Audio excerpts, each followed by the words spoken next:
Well, good day and welcome to SOP, Save Our Planet. My name is Gary Willing. I hope you are having a wonderful day wherever you are. And I'm hoping that you do at least one of these two things at the end of listening to this video. And that is, I'm hoping that you take it an extra step and do some digging, do some investigation, and look into this information for yourself. Check out some of the information on some of these websites, such as the Sharon National site, to get really good background information about what I'm talking about here, about Maitreya and the Masters of Wisdom. Get a really good sense of whether this might be true for you by doing that. So I always encourage you to go to the Sharon International site because that's the best website to get the best background information in one spot. But there are other links that take you to other sites that give you really good information too. So, and all the information is free. So check it out.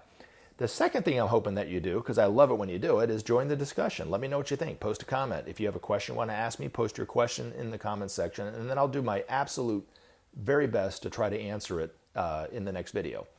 And then the third thing is, if you want to talk to me about something in relation to what I talk about here, email me, searchforsigns@mail.com. All right, so comment came my way, and let's get into it. I knew that the Turin Shroud is real, but I didn't know that the image was created by Maitreya's light entering Jesus' body. Good to know. Thanks.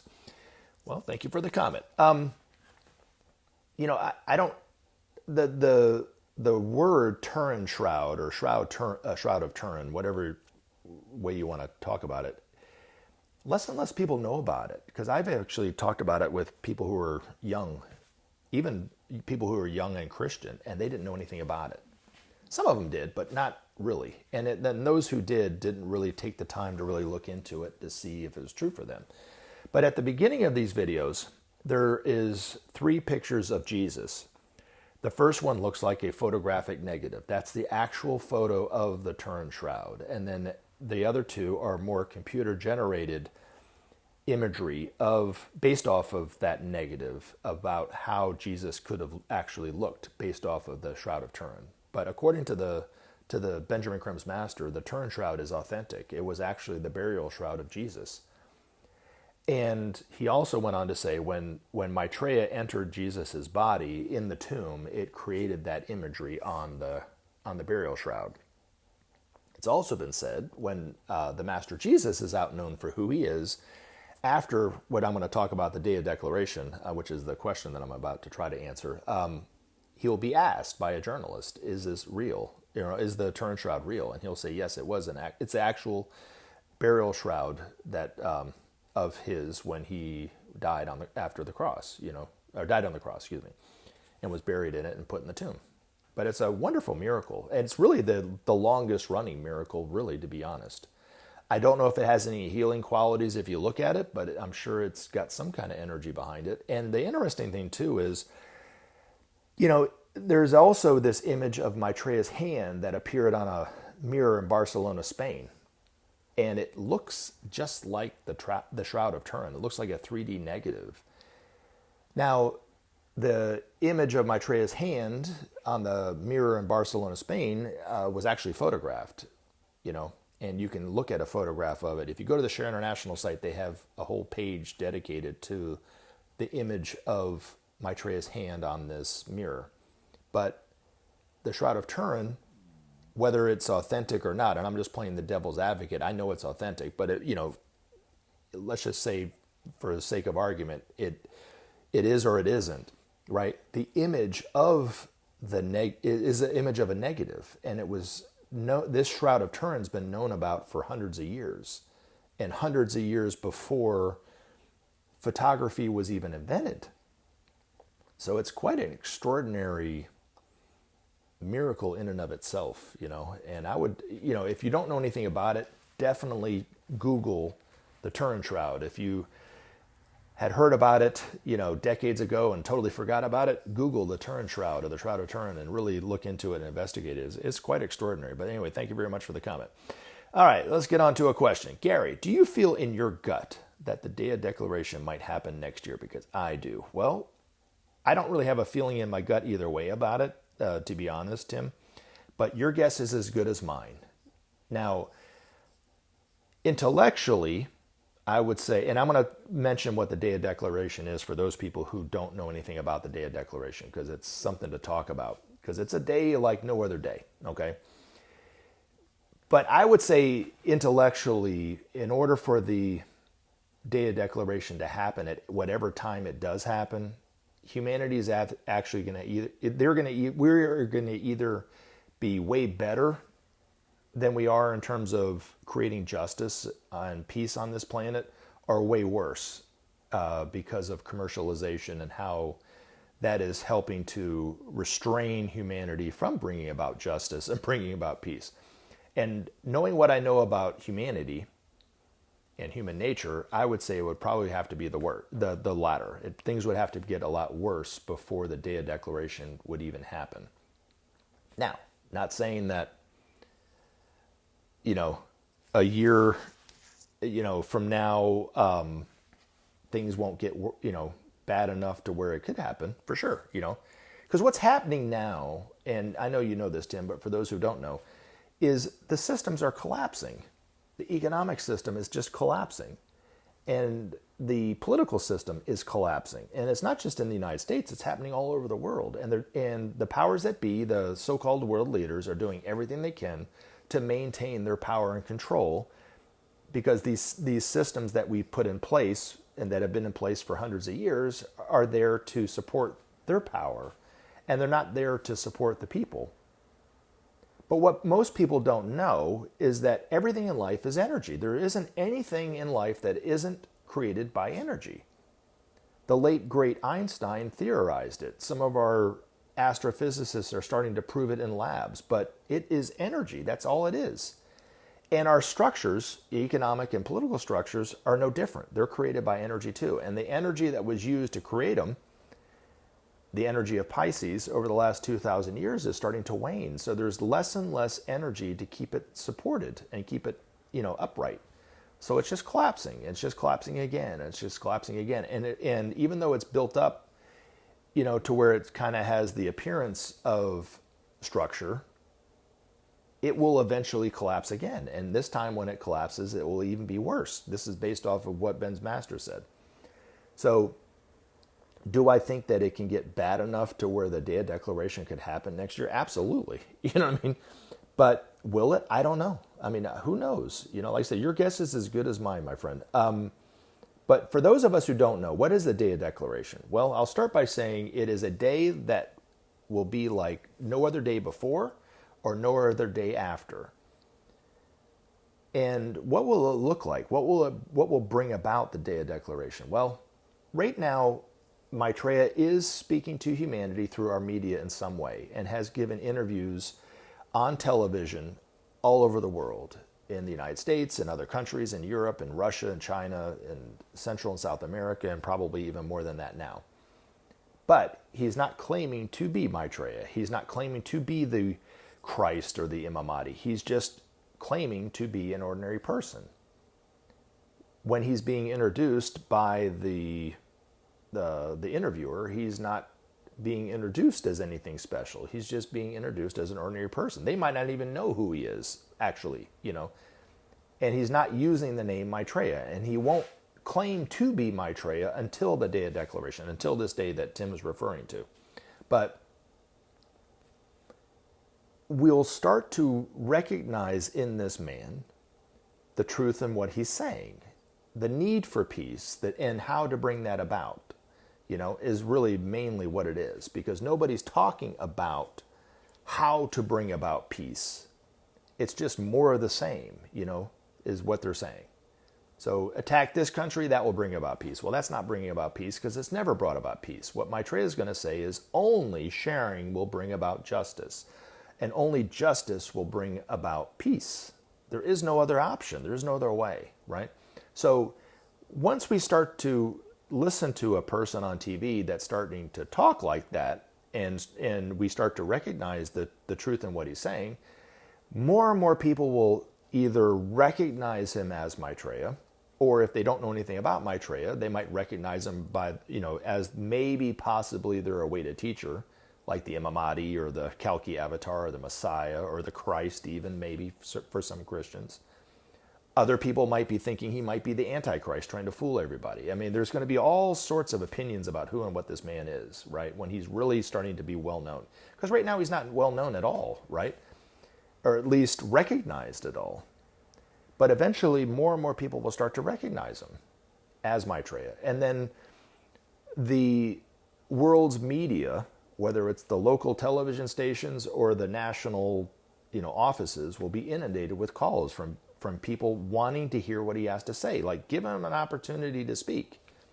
Because maybe, and this is just another theory, maybe he will get to a point where he'll be on the news, but then they'll cut him off because they don't want to hear what he has to say. But we will want to hear what he has to say. And then we will demand from our media him an opportunity to speak. And there will be a press conference, just like any other press conference, like the presidents have press conferences where the press pool will be there, and there'll be cameras, and there'll be microphones hooked up, and there'll be a podium, and he's going to come up and like I said, be invited to speak, but he'll come up, and when he starts to speak, he won't move his mouth. We'll hear it inwardly in our own head, in our own language. So whatever language you're most familiar with is what you'll hear the message of what he has to say in. And then he'll claim to be Maitreya. He'll say that the name Christ, the name Mamadi and Messiah and the Kalki Avatar, the fifth Buddha, Maitreya Buddha, are names that he's maybe looked at as. But he only wants to be looked at and referred to as a teacher. It's also been said that he will create a vision of the future, of two possibilities, right? If we try the principle of sharing, what will the future look like? If we don't try the principle of sharing, what will that look like? To see our only planetary home die, what will that feel like? We'll see it from Maitreya's perspective, both possibilities. And he'll give us a choice at that time. Well, what do we want to do as a humanity? And we have to decide for ourselves what we want. Now, he's already knows that we'll make the right decision, that we'll choose life, we'll choose a future, but we'll also have to choose to share the resources of the world. That's what we're going to have to do. That's the only way to get through this, right? And to give us a future.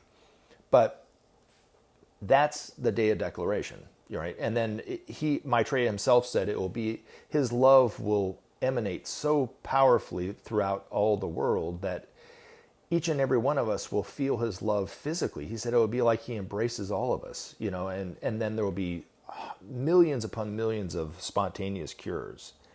And the one thing that Benjamin Crème said, when he talked about this at the end of every one of his lectures, he always said that those are the three reasons that we'll know that man, and only that man, is Maitreya, the one awaited by all the world's religions, the world teacher. But will it happen in 2025? Like I said, I have no real guess on it. I just know that it will happen at some point. But I do think that there is, the one thing that I've noticed, and this is something that I'm just kind of cluing in on for myself, to be honest, is just how unpredictable tomorrow is, and then next week is. And it's not just in my own life, but it's also happening in my own life, but it's also happening in the world. And the things that are just, it's almost, like you really can't rely on tomorrow or next week to be the same as today. It might be, but you really can't count on it anymore. Things are getting too chaotic. And for the majority of the people who have perhaps lost hope, it's generating this fear in them about the unknown of the future. That's why this information, I think, is so crucial, because at the very least, whether you don't believe it or not, it should hopefully give you a little bit of hope. That even if it was just a 1% chance out of 100 that there is truth that humanity will bring about peace and we can get through this time, it should give you at least 1% of hope. You know what I'm saying? Which is better than zero, right? But I think because of the unpredictable nature of can't rely on tomorrow, can't rely on next week, that maybe not in next year, the day of declaration, but I think as a possibility, just as a possibility, more and more people will start to recognize and someone that could be Maitreya. And there'll be more talk about this person. I don't know. I mean, I'm just saying this as a possibility. I have no inside knowledge as somebody like Benjamin Crème would have about that. But expect the unexpected, I guess. And even like you said, I mean, you're thinking that it could happen next year. That's just as good a guess as somebody that says it won't happen next year, right? The masters don't view time the same way we view time. We also don't know the laws that govern the emergence of Maitreya and the Masters of Wisdom. Most religious folks, when they are expecting their awaited teacher to come back, they're expecting this teacher to come back totally free at any time, totally infringe the free will of all humanity, whatever this being so chooses and so forth. But in reality, there are laws that govern the emergence of a teacher such as Maitreya. I mean, even in the Bible, there was John the Baptist who was talking to the people about the coming of the Messiah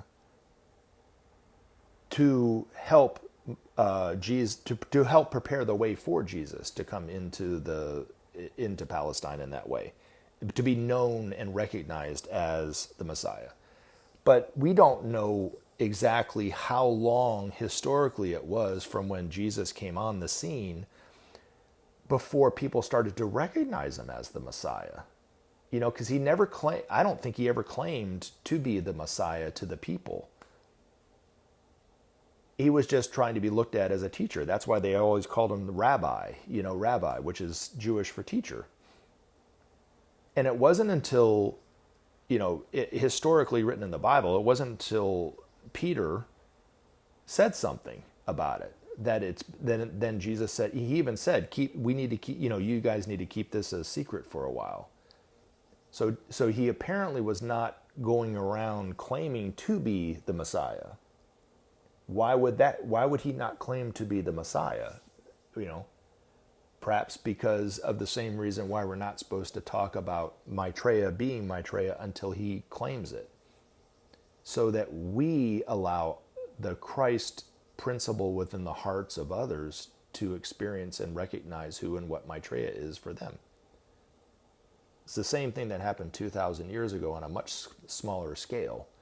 People had to recognize what Jesus was saying and the truth of what he was saying. The need for peace, the need to love one another, the need to forgive. These were all radical concepts at the time. So the majority of the people didn't agree with what he had to say. But there was not only the 12 disciples, there, according to the masters, there were about 75 others that were very much involved in what Jesus was doing. And then there was 500 people that were just interested in what he had to say. So it was very tiny compared to what's going on in the world today. Maitreya is coming for the whole world. He's not coming for one little sliver of the world like Jesus did. Because there was no mass media. There was nothing to that effect, 2,000 years ago, right? I mean, now it's a totally different world. But the laws that governed someone like a world teacher like Jesus even, he couldn't just come on the scene and claim to be the Messiah. For one, nobody would believe him. Two, he had to talk about something. You know what I'm saying? So he talked about love, and those people that were starting to open up to the truth about the need to love one another recognized the wisdom and the truth in what he was saying. And those who were the establishment who wanted to remain in power were totally against it and worked as hard as they could against what he was saying, of course, right? Well, I think it will be the same way now, but just on a world scale. The difference is that Jesus only was alive and teaching for 3 years. Maitreya will be here for 2,000 years. So it's a whole different time reference too, you know what I mean? But again, will the Day of Declaration happen next year? I have no idea. You know what I'm saying? That's the simplest explanation that I have. But I love the fact that you're thinking about it and you're hoping for it and you're longing for it. But there's just so much that will have to go and fall into place in order for it to happen. Not saying that it won't, but just, be prepared for either option, I guess is my point. So, but anyway, thank you very much for the concept, or for the question. Well, all right. Well, That's the end of the video, but I am looking forward to talking to you again in other videos very, very soon. You guys have a absolutely wonderful rest of your day. You take care. Remember to take action and help SOP save our planet. Thanks for listening, and we look forward to talking to you again in future videos.